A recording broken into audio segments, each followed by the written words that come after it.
Hello बच्चों, math की online classes में आपका स्वागत है। मैं कृष्ण कुमार गोयल आज आपको 12th क्लास की एक्सरसाइज 3 जिसका नाम है मैट्रिक्स, आज हम इसके बारे में पढ़ेंगे। सर्वप्रथम मैट्रिक्स होती क्या है? तो देखिए, मैट्रिक्स एक व्यवस्था होती है। मैट्रिक्स एक व्यवस्था होती है, अरेंजमेंट।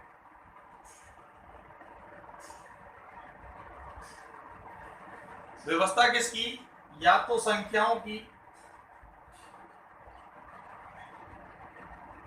या फलन भी हो सकते हैं, ठीक है, या फलनों की एक व्यवस्था होती है।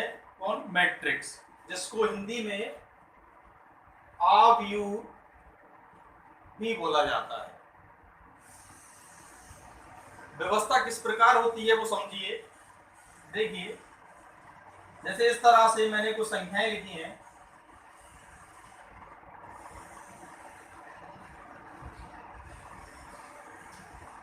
तो यहां पर सभी संख्याएं व्यवस्थित हैं, दो प्रकार से व्यवस्थित हैं। एक, यदि हम इस तरह से चलें तो ये आड़ी लाइनें जो सबको दिखाई दे रही हैं, जिन्हें बोला जाता है पंक्ति। जिन्हें क्या बोला जाता है? पंक्ति। और पंक्ति को इंग्लिश में बोला जाता है रो। इसी प्रकार दूसरी व्यवस्था है इसमें, वो है ये खड़ी लाइन, जो भी आपको दिखाई दे रही होंगी। ये पहली हो गई, ये दूसरी हो गई, ये तीसरी और ये चौथी। इन्हें खड़ी लाइनों को, इन खड़ी लाइनों को क्या बोला जाता है? स्तंभ बोला जाता है। और स्तंभ को इंग्लिश में बोला जाता है कॉलम।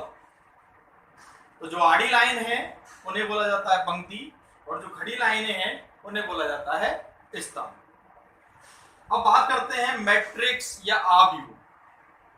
तो देखिए, ये जो संख्याएं एक व्यवस्थित क्रम में हैं, इन्हें यदि केवल हम इस प्रकार के एक चिन्ह में, जिसे हम पढ़ते आए शुरू से, एक तरह से बड़ा कोष्टक, परंतु इसका मतलब है यहां पर एक बॉक्स, जिसमें इन संख्याओं को देखिए इस प्रकार 2 3 4 5 5 6 9 8 1 2 3 4 इस प्रकार लिखने के बाद यदि इस बॉक्स में बंद कर दिया जाए, और बंद करने के बाद अंग्रेजी के किसी भी बड़े अक्षर से, कैपिटल लेटर से इसको दर्शा दिया जाए, तो यही चीज क्या कहलाती है? मैट्रिक्स या आव्यूह। फिर से सुन लो, संख्याओं का, अवयवों का, फलनों का एक व्यवस्थित क्रम होता है, जिसमें दो प्रकार की रेखाएं होती हैं, एक आड़ी रेखा और एक खड़ी हुई रेखा। आड़ी रेखाओं को बोला जाता है पंक्ति, खड़ी रेखाओं को बोला जाता है स्तंभ। इन्हें एक बंद, बड़े ब्रैकेट के अंदर इन्हें बंद किया जाता है, और अंग्रेजी के किसी भी कैपिटल लेटर से, किसी भी बड़े अक्षर से इसे दर्शाया जाता है, और ये कहलाता है मैट्रिक्स। क्या कहलाता है बच्चों? मैट्रिक्स। आज हम इसी के बारे में डिटेल से पढ़ेंगे। कई सारी मैट्रिक्स के प्रकार हैं, फिर मैट्रिक्सों का योग है, अंतर है, गुणा है, इस तरह के कई सारे क्वेश्चन हमें इस एक्सरसाइज में पढ़ने हैं। तो देखिए, शुरू करते हैं। सबसे पहले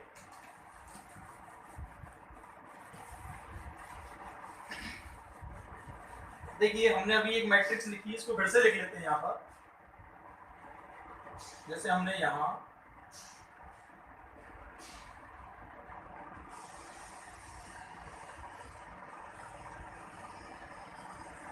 हाँ जी बच्चों, तो जैसा कि अभी मैंने आपको बताया था कि जो आड़ी लाइन है वो क्या कहलाती है? ये पंक्तियां कहलाती हैं। और पंक्ति को अंग्रेजी में बोला जाता है रो। क्या बोला जाता है? रो। तो ये हो गई पहली पंक्ति, इसी प्रकार ये हो गई दूसरी पंक्ति, और ये हो गई तीसरी पंक्ति। उसके बाद खड़ी लाइनों को बोला जाता है स्तंभ। क्या बोला जाता है? स्तंभ। और स्तंभ को अभी बताया था, इंग्लिश में बोला जाता है कॉलम। तो स्तंभ यहां पर कितने हो गए? 4 हो गए। पंक्ति को रो बोला जाता है, इसलिए इसको आर से दर्शाया जाता है। ये पहली पंक्ति है तो हम लिखेंगे R1, ये दूसरी पंक्ति है तो हम इसको लिखेंगे R2, ये तीसरी पंक्ति है तो इसको हम लिखेंगे R3। R का मतलब रो, तो रो 1, रो 2, रो 3। इसी प्रकार ये कॉलम है, ये पहला कॉलम है तो इसको लिखेंगे कॉलम 1 C1, इसको लिखेंगे कॉलम 2 C2, इसी प्रकार C3 और इसी प्रकार C4।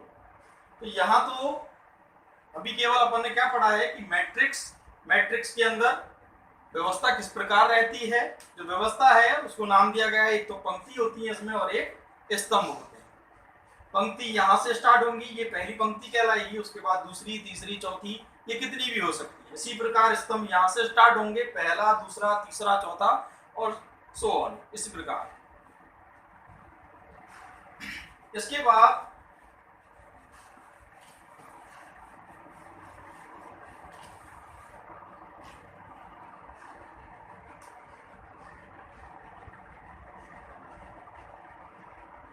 हम बात करते हैं मैट्रिक्स की कोटि। मैट्रिक्स की कोटि और इसको बोलते हैं ऑर्डर ऑफ ए मैट्रिक्स।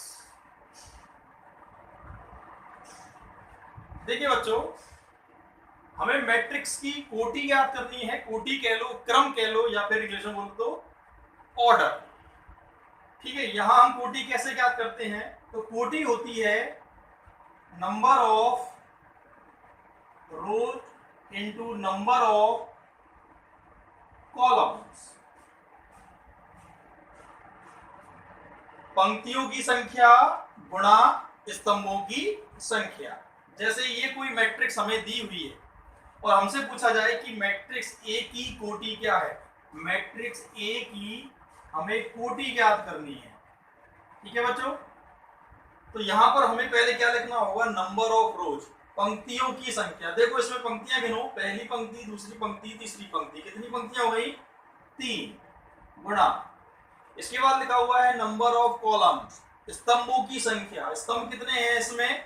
4। तो अपना मैट्रिक्स ए का ऑर्डर कितना आ गया? 3/4। कैसे पढ़ेंगे इसको? 3/4। मैट्रिक्स की कोटि कह लो, क्रम कह लो, या कोटि कह लो, एक ही बात। तो मैट्रिक्स का क्रम हो गया 3/4। मैट्रिक्सों के कई प्रकार होते हैं, जैसे इस मैट्रिक्स का एक प्रकार हो गया 3/4 और ये कोटि हमेशा इस एंड पर लिखी जाती है। मैट्रिक्स के इस कॉर्नर पर ये कोटि लिखी जाती है। इसी प्रकार कई मैट्रिक्स हो सकती हैं, जैसे 2, 3, ये मैंने एग्जांपल ले लिया इसका। देखो बच्चों, तो यहाँ पर पंक्तियां कितनी हैं? 2 हैं। स्तंभ भी कितने हैं? 2 हैं।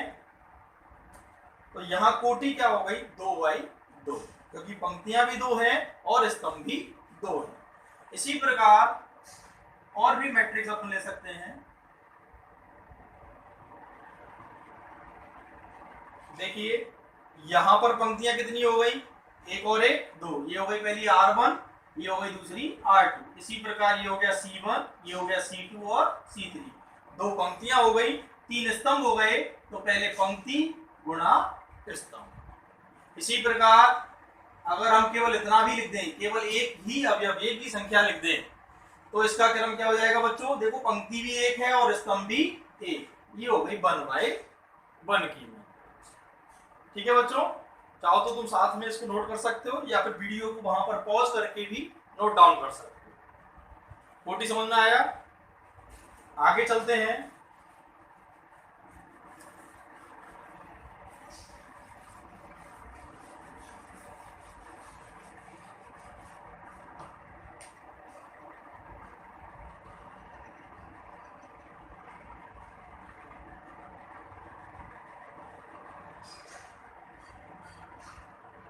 मैट्रिक्स में अवयवों की संख्या। देखो बच्चों, अभी हमने कोटि निकालना सीखा। इसी प्रकार अगर हमें कहा जाए कि किसी मैट्रिक्स में कोटि 3/4 है या 3/3 है या 2/3 है, तो हमसे अवयवों की संख्या भी पूछी जा सकती है। तो कोटि के द्वारा अवयवों की संख्या कैसे ज्ञात करते हैं? देखो ध्यान से, हमने यहां कोई भी मैट्रिक्स ले ली,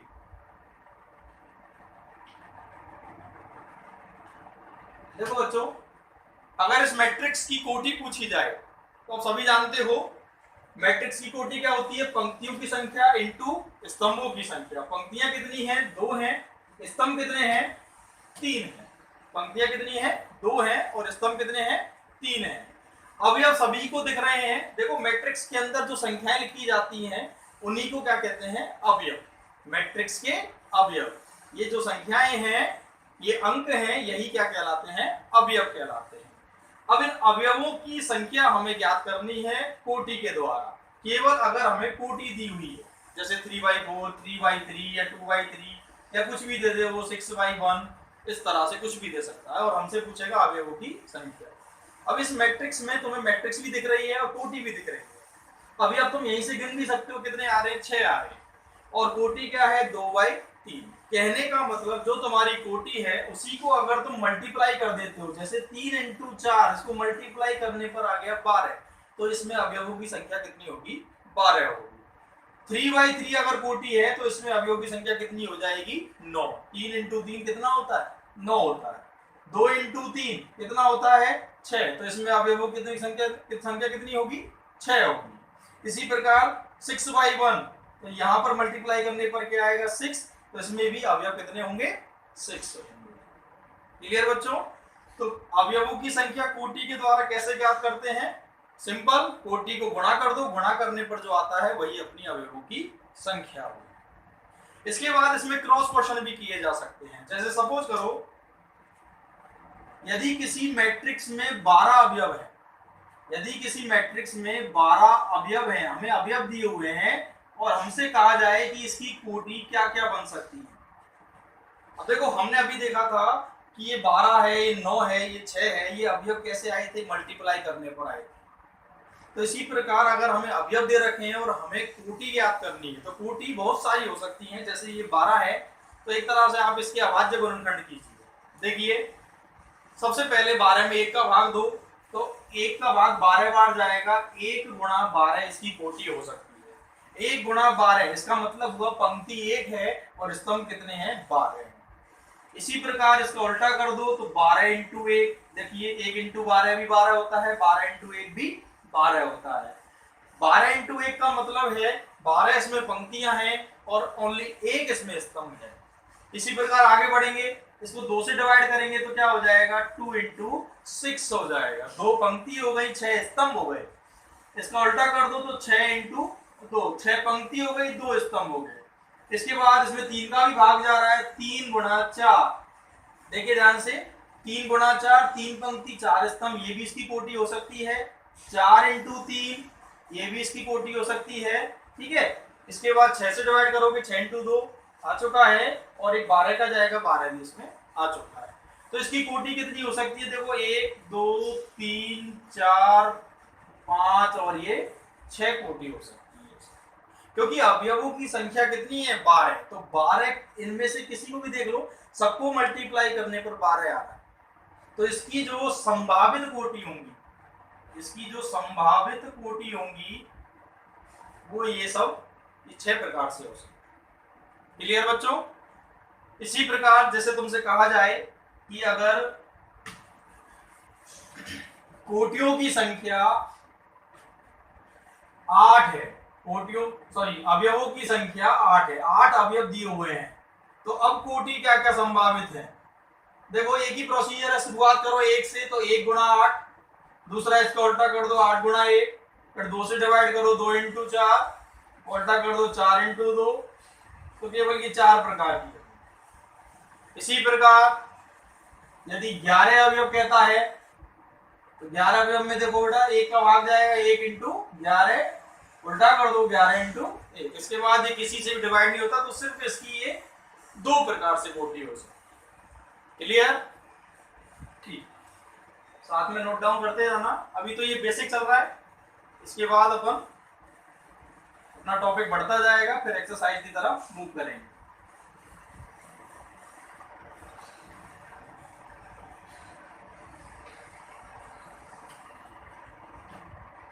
इसके बाद आती है मैट्रिक्स की टाइप। देखिए बच्चों, मैट्रिक्स में पहली टाइप हो गई आयताकार मैट्रिक्स, पहली टाइप हो गई आयताकार मैट्रिक्स। आयताकार का मतलब जैसा कि शुरू से पढ़ते आए हो, आयत क्या होता है? जिसकी लंबाई और चौड़ाई दोनों अलग अलग होती है, समान नहीं होती है। तो आयताकार मैट्रिक्स, मैट्रिक्स की कोटि क्या पढ़ी थी अपन ने? पंक्तियों की संख्या इंटू स्तंभों की संख्या, यही पढ़ी थी। तो अगर इन दोनों की संख्या समान नहीं है तो मैट्रिक्स कौन सी कहलाएगी? आयताकार मैट्रिक्स कहलाएगी। जैसे मैंने कोई भी यहाँ मैट्रिक्स ले ली 1 2 3, यहाँ लिख दिया 4 5 6। अगर हम इसमें देखें तो पंक्तियां इसमें 2 हैं, स्तंभ इसमें कितने हैं? 3 हैं। तो इसकी कोटि क्या आ रही है? 2/3 आ रही है। मतलब पंक्तियां और स्तंभ ये दोनों असमान हैं, अलग अलग हैं। पंक्तियों की संख्या, पंक्तियों की संख्या समान नहीं है स्तंभों की संख्या की, तो ऐसी मैट्रिक्स क्या कहलाती है? आयताकार मैट्रिक्स कहलाती। तो इसका क्रम कुछ भी हो सकता है, 1/2 हो सकता है, 1/3, 2/4, 2/1, 3/5, कुछ भी हो सकता है, लेकिन पंक्ति और स्तंभों की संख्या डिफरेंट होगी, अलग अलग होगी। सेम इसी में हम दूसरा पढ़ते हैं, अगर वर्गाकार मैट्रिक्स, इसी में हम दूसरा पढ़ें वर्गाकार मैट्रिक्स, तो वहां पर थोड़ा सा चेंज हो जाएगा। वर्ग का मतलब क्या होता है? जिसकी प्रत्येक भुजा समान हो, यही पढ़ा है सबने। तो मैट्रिक्स में क्या हो जाएगा? जिसकी पंक्तियों की संख्या बराबर हो किसके? स्तंभों की संख्या। जैसे देखिए हम मैट्रिक्स ले लें, इस मैट्रिक्स में देखिए बच्चों 2 पंक्तियां हैं, 2 स्तंभ हैं, इसका क्रम क्या हो गया? 2/2। पंक्ति और स्तंभ दोनों क्या है? समान है, तो ये कहलाएगी वर्गाकार मैट्रिक्स। इसी प्रकार 2/2 की हो गई, 3/3 की लिख लो, 3 4 6 7 8, कुछ भी, ठीक है, ये एग्जाम्पल के लिए है। तो यहाँ पर देखो 3 पंक्ति हैं और 3 ही स्तंभ हैं, इसकी कोटि हो गई 3/3। फिर से जितनी पंक्तियां हैं उतने ही स्तंभ हैं। इसी प्रकार 4/4 की मैट्रिक्स बन सकती है। इसी प्रकार देखिए ये भी एक वर्गाकार मैट्रिक्स है, क्योंकि इसमें एक ही अवयव है, एक ही पंक्ति हो गई और एक ही स्तंभ हो गया। इसको हम क्या लिख सकते हैं? 1/1 ही है इसका क्रम, और ये मैट्रिक्स क्या कहलाएगी? वर्गाकार मैट्रिक्स।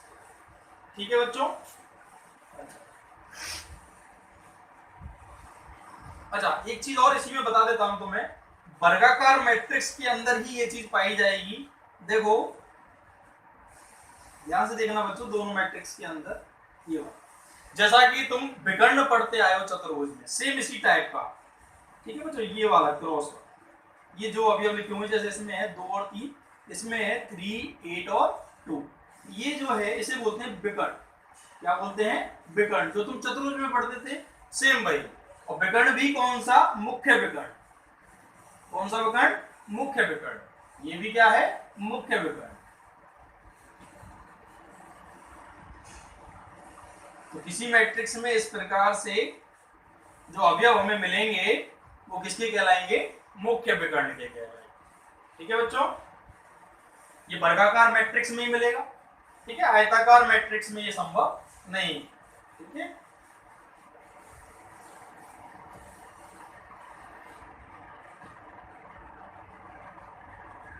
इसके बाद आती है इकाई मैट्रिक्स।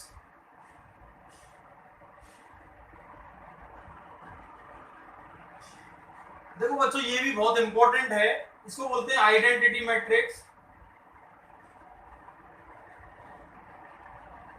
इसलिए इसको हम आई से दर्शाते हैं। देखिए इकाई मैट्रिक्स में होता क्या है, इसको दर्शाएंगे आई से। मैं इस प्रकार लिख रहा हूं।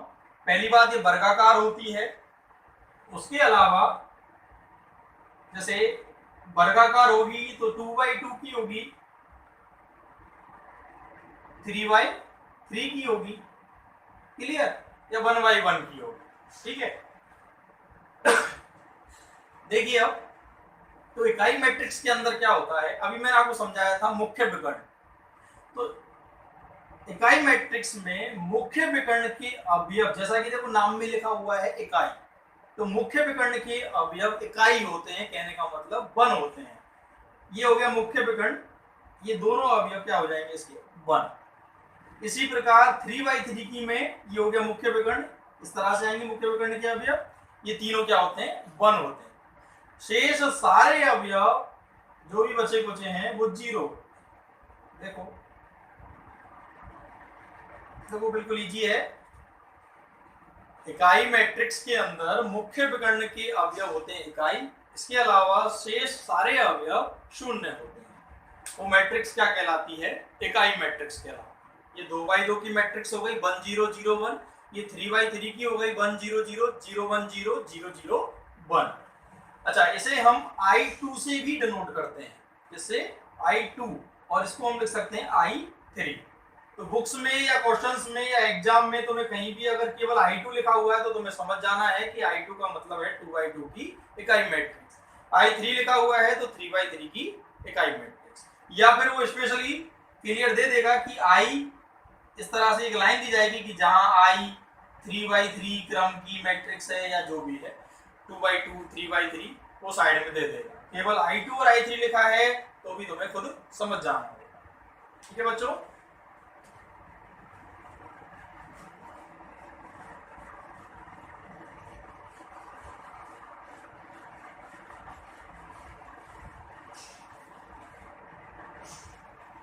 अच्छा, इसके बाद मैट्रिक्स को जैसे मैंने बताया अभी, अंग्रेजी के किसी भी कैपिटल लेटर से, बड़े अक्षर से, ABCD जो मन करे किसी से भी दर्शाया जा सकता है। जनरली हम ए का प्रयोग करते हैं क्योंकि पहला अक्षर होता है बस, और कोई कारण इसका नहीं है। इसके अलावा मैट्रिक्स के अंदर जो तुमने अभी पढ़ा था, जैसे कि कोई भी संख्याएं लिखी हुई है, तो इन संख्याओं को या कुछ भी जो भी अंदर लिखा हुआ है इस तरह भी आ सकता है अंदर, ये जरूरी नहीं है X Y Z,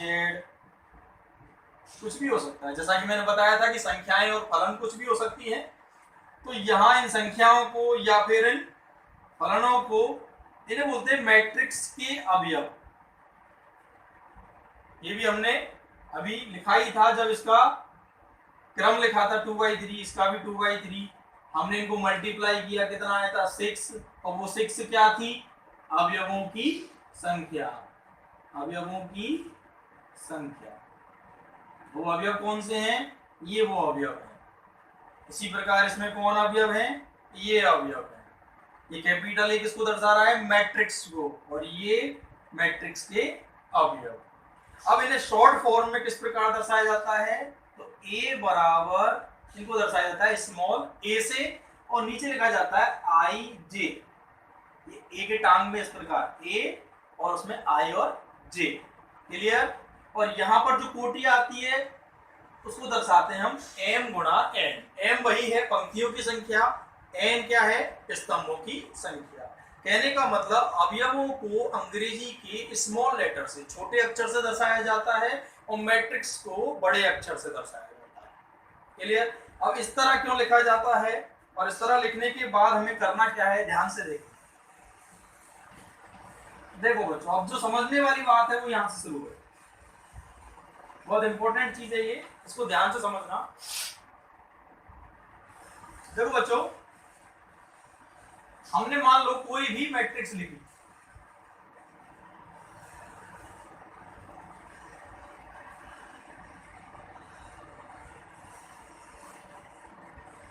जैसा कि अभी बताया था, ये पहली पंक्ति हो गई R1, ये दूसरी हो गई R2, और ये तीसरी हो गई R3।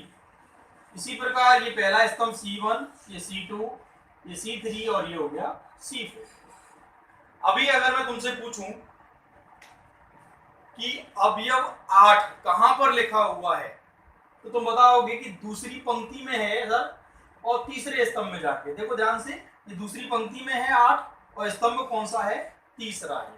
इसी प्रकार अगर 9 के बारे में पूछा जाए तो 9 कहां पर है, दूसरी पंक्ति में है और चौथा स्तंभ है।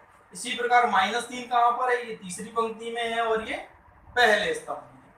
तो हम इन सबका अब नामकरण करेंगे, ठीक है बच्चों, कि यहाँ पर जो अवयव आता है इसका परमानेंट नाम क्या होगा, यहाँ पर जो आता है इसका परमानेंट नाम क्या होगा। देखिए यहाँ जो लिखा हुआ है वो कहाँ पर होगा, हमेशा पहली पंक्ति होगी और पहला ही स्तंभ है। यहाँ हमेशा जो आएगा पहली पंक्ति है और ये दूसरा स्तंभ, फिर पहली पंक्ति और तीसरा स्तंभ।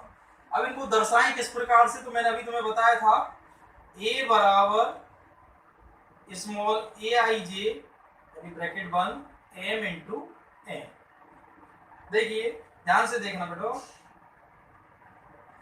आई जे सर्वप्रथम आई क्या है, आई दर्शाएगा पंक्ति को, आई क्या दर्शाएगा पंक्ति को, और जे क्या दर्शाएगा स्तंभ को दर्शाएगा। देखो कैसे, मुझे यहां पर पहला अवयव चाहिए, ठीक है बच्चों, मुझे यहां इस कोने पर पहला अवयव चाहिए।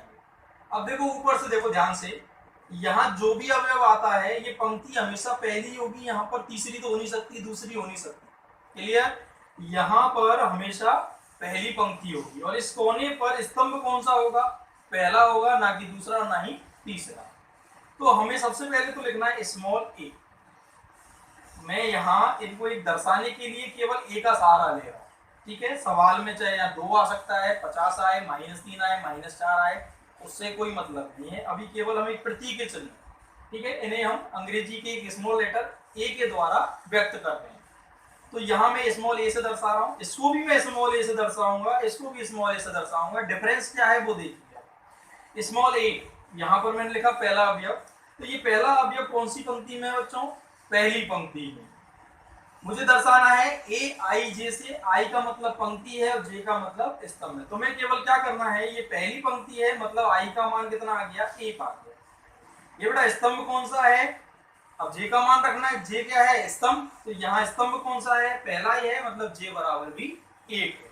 इसी प्रकार जस्ट हम दूसरे स्टेप पर आते हैं, दूसरे अवयव पर आते हैं। देखिए पंक्ति पहली ही चल रही है अभी, मतलब आई का मान चेंज नहीं हुआ है, आई अभी भी 1 है, परंतु स्तंभ ये पहला है, ये कौन सा हो गया बेटा, दूसरा हो गया। तो जे का मान चेंज होकर कितना हो गया, 2 हो गया। इसी प्रकार हम और आगे बढ़ेंगे, पंक्ति पहली ही चलती रहेगी, स्तंभ आगे बढ़ते जाएंगे, ये 3 हो गया।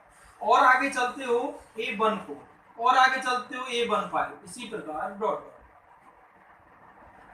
सेम इसी प्रकार अगर हम नीचे आ जाते हैं तो यहाँ हम पंक्ति क्रॉस कर गए, पहली पंक्ति क्रॉस करके हम आगे बढ़ गए, इसमें आ गए दूसरी पंक्ति में, मतलब आई का मान, अब आई का मान कितना आ गया यहाँ पर, ये 2 आ गया।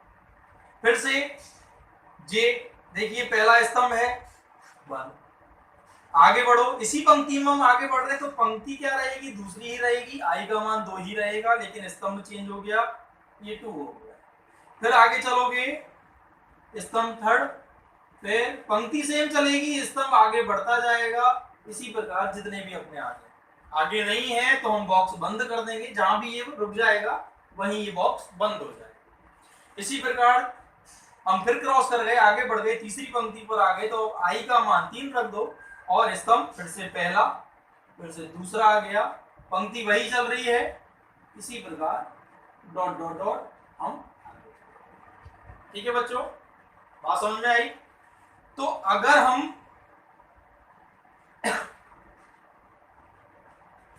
हम कहें कि इसमें, देखो ये तो कंप्लीट हो चुका है हालांकि, अगर हम कहें कि डॉट डॉट डॉट के बाद इसमें टोटल जाके n स्तंभ हैं, कितने हैं, n स्तंभ, तो देखो बेटा पंक्ति तो पहली चलती रहेगी, पहली स्तंभ हम 5 में तक पहुंच गए, फिर 6 7 8 9, मान लो वो n तक हैं, तो फिर लास्ट में क्या आ जाएगा, एक 1 है। इसी प्रकार यहाँ डॉट डॉट के बाद आ जाएगा 2n, इसी प्रकार 3n,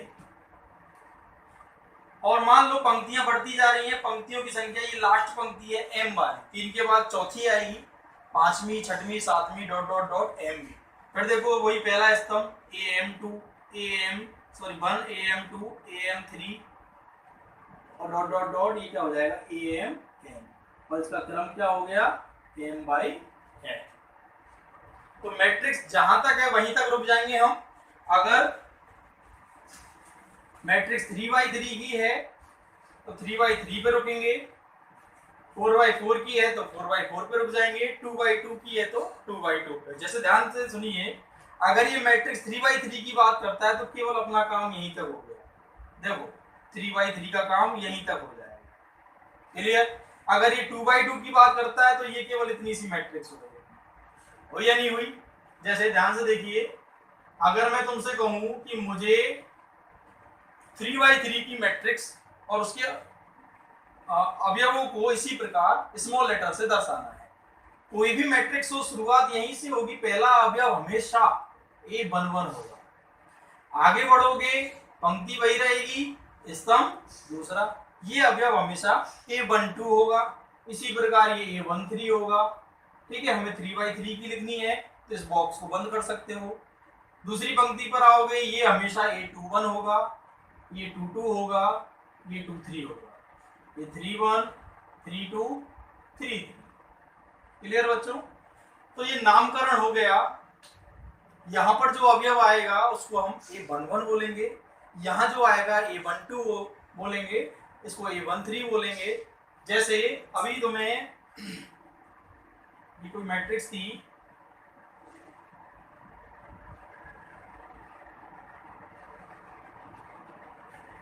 अभी मैं तुमसे पूछूं ये 6 कहां पर है, तो तुम कहोगे बेटा तीसरी पंक्ति और तीसरा स्तंभ। ये 6 कहां पर है? तीसरी पंक्ति में है और तीसरा स्तंभ। परंतु अब किस प्रकार बोलना है कि ये 6 कौन है? A33 है सर। क्लियर? इसी प्रकार ये 7 कहां पर लिखा हुआ है, तो अगर हम इसको देखें तो ये दूसरी पंक्ति में है और दूसरे स्तंभ में है। तो इतना लंबा नहीं बोलना है कि सर दूसरी पंक्ति दूसरा स्तंभ, सिंपल इस 7 को हम क्या बोल देंगे? A22। देखिए यहाँ कौन आता है? A22 आता है। इसी प्रकार 5 कहां पर है? पहली पंक्ति और तीसरे स्तंभ में। इतना लंबा नहीं बोलना है, सीधे क्या बोल देंगे? A13। इसकी जगह कौन आता है? A13। तो अब अगर तुमसे पूछा जाए कि इसमें A11 कौन है, देखिए ध्यान से, A11 का मतलब क्या होता है, पढ़ेंगे कैसे? A11 पहली पंक्ति पहला स्तंभ, ये रहा। A12 इसको कैसे पढ़ेंगे? पहले आगे वाले को पढ़ो, पहली पंक्ति, पहले क्या आता है? I, फिर क्या आता है? J, स्तंभ, पहली पंक्ति, स्तंभ कौन सा है? दूसरा। कहां पर होगा? देखो, पहली पंक्ति दूसरा स्तंभ, 4। इसी प्रकार जैसे उसने कह दिया A31, तो 3 पहले पंक्ति, फिर 1 स्तंभ, तीसरी पंक्ति पहला स्तंभ, तीसरी पंक्ति में जाओ, पहले स्तंभ में जाओ, 0। क्लियर? A32 तीसरी पंक्ति दूसरा स्तंभ, तीसरी पंक्ति में जाओ, दूसरे स्तंभ में जाओ, क्या मिल गया? 3 मिल गया। तो यहां से तुमसे कुछ भी पूछा जाए, ठीक है बच्चों, तुमसे यहां से पूछा जाए, फटाफट से जवाब देने हैं। A23 पूछा जाए, 23 क्या हो जाएगा? देखो कैसे पढ़ना है, दूसरी पंक्ति तीसरा स्तंभ, दूसरी पंक्ति में पहुंच जाओ, पहला स्तंभ दूसरा स्तंभ और ये तीसरा, फटाफट से हो गया 8 आंसर। इसी प्रकार अचानक मुझे तुमसे A31, तो तीसरी पंक्ति पहला स्तंभ, तीसरी पंक्ति में चले जाओ, पहले स्तंभ में चले जाओ, 0। और पूछ लिया A13 का मतलब पहली पंक्ति तीसरा स्तंभ, पहली पंक्ति पे जाओ, तीसरे स्तंभ पे चले जाओ, कितना आ गया? 5 आ गया। इस प्रकार से इन अवयवों का ये नामकरण होता है। हमें इतना लंबा नहीं बताना है कि सर ये 8 का मतलब हो गया दूसरी पंक्ति तीसरा स्तंभ, तीसरी पंक्ति दूसरा स्तंभ। हमें क्लियर बोलना है ये 8 का मतलब है A23। इस जगह का नाम क्या है? A23। इस जगह का नाम क्या है? A33। अगर मैं तुमसे कहूं कि कोई मैट्रिक्स मुझे चाहिए A बराबर AIJ और उसने क्रम दे दिया मुझे 2/3 का, और ये कहे कि मैट्रिक्स को इन अवयवों के रूप में दर्शाइए। तो देखो बच्चों, बिल्कुल आसान है। तुम्हें पता है कि पंक्ति कितनी है? 2 है, 2 पंक्तियां आएंगी। स्तंभ कितने आएंगे? 3 आएंगे। देखो ध्यान से चलो, पंक्ति कितनी आएंगी? 2। तो पहली पंक्ति से शुरू करते हैं, तो यहाँ पर क्या आता है? हमेशा A11।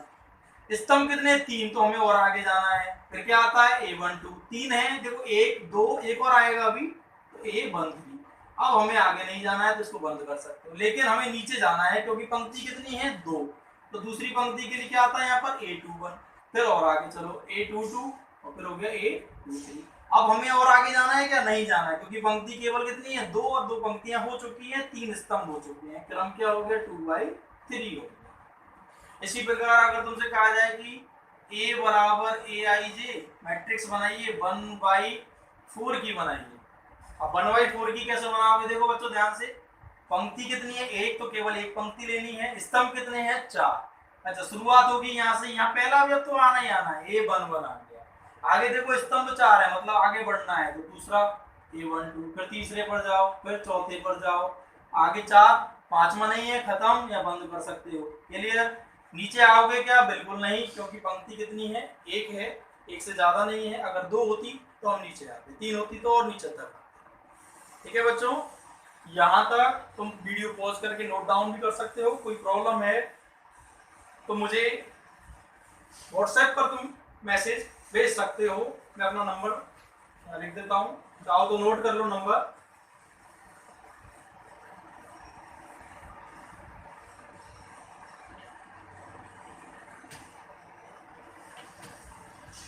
मेरा व्हाट्सएप नंबर है ये। किसी बच्चे को कोई भी समस्या हो मैसेज कर सकता है। ठीक है।